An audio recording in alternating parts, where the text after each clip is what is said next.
Thank you all for your patience this morning. It's been a different kind of day here, but we wanted to give you an opportunity, as we regularly do every week, for a few questions if there are any. Yep, back. What exactly should the Biden administration do differently in Israel right now to handle the situation better, and what's your plan to avert a government shutdown in this country?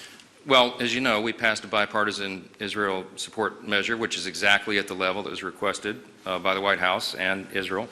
$14.5 billion. We included a pay-for, and unfortunately, some of our Senate Democrat friends have taken issue with that.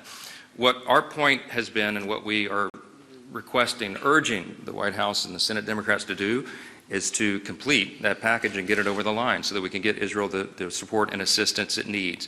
I mentioned I spoke to Prime Minister Netanyahu on the phone a week ago and told him we would be there for him. About 24 hours ago, I spoke with my counterpart, the Speaker of the Knesset, and told him the same. We're resolved to help, and we want to do that, and House Republicans have done our part. With regard to the funding of the government, we're working earnestly on that. We certainly want to avoid a government shutdown. It's a dangerous time around the world right now. We recognize that, and we're doing our job. So we had a very, I would call it a refreshing, constructive family conversation in our House Republican Conference meeting an hour ago. Very deliberate, positive discussions about the many options that are on the table, and we'll be revealing what our plan is in short order. The United States has increased its military presence in the Middle East waters, in particular with strike groups and even submarines. Do you think that's enough of a deterrence to prevent this from spreading? Well, we hope so. I mean, I believe what we're trying to do is send a strong signal. We stand with Israel, and this conflict does not need to escalate. You know, again, the stories that you've heard and many others that we've all heard are so staggering what they're doing to innocent civilians. And this is clearly, as we said so many times, good versus evil. The United States stands with the good, and we're going to stand with Israel, and that show of force, I think, is intentional and appropriate. Do you plan, obviously, the package y'all passed, the Senate doesn't want to pass it. Would you attach Israel aid to kind of any CR that comes out of the House? Is that well, I'm not going to tell you what the CR will entail yet, but I will tell you that we are urging consistently and very appropriately to get Israel done and finished. It's an urgent necessity. You know, some of our Senate colleagues took issue with the pay-for that we put in there, but I made the point that we can take care of our allies and obligations and get our own fiscal house in order. Don't forget, we have a $33.6 trillion federal debt. The Treasury Department under the Biden administration said a little more than a week ago that we are going to need to borrow more than $1.5 trillion over the next 2 quarters to keep our government in operation.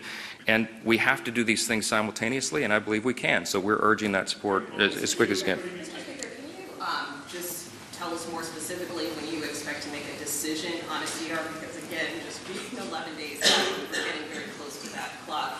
Also, can you walk us through this ladder CR approach for people who may not understand that, and why consider something new when you're less than 2 weeks out? Well, listen, our number one objective here is to take care of our obligations and do it in a responsible manner. We want to be good stewards of the public's treasury and treasure. And because we're in the situation that we're in, deeply in debt, we have to do this. We have to think about this differently. So with regard to the latter CR, or maybe a 2-tiered CR, it's one of the ideas that has been discussed. There's nothing magical or mysterious about it. It would just be effectively 2 phases. You would do one part, a subset of the bills by a December date, and the rest of it by a January date. The other alternative is a CR that would go into January with certain stipulations. But again, I'm not going to show you all the cards right now. We have some very constructive and I think very positive discussions going on. I think it should be palatable to our colleagues in the Senate because they understand we've got to get the job done.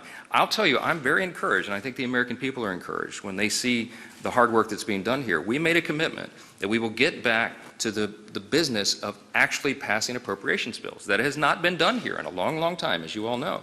And so 12 separate appropriations bills moving through the process in regular order.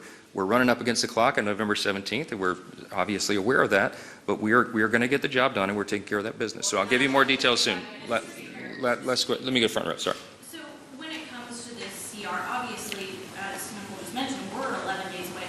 Can we expect to vote this week on a CR, or are we looking at potentially next week? And when you bring it to the floor, are you prepared to make sure you have all Republican votes, considering that the last speaker was ousted because he needed Democrat votes when it came to Well, look, I told you we're having very constructive discussions inside the room. I believe all Republicans want to get to the same end, and that is to take care of our responsibilities. I'm not going to tell you when we'll bring it to the floor, but it will be in time. How about that?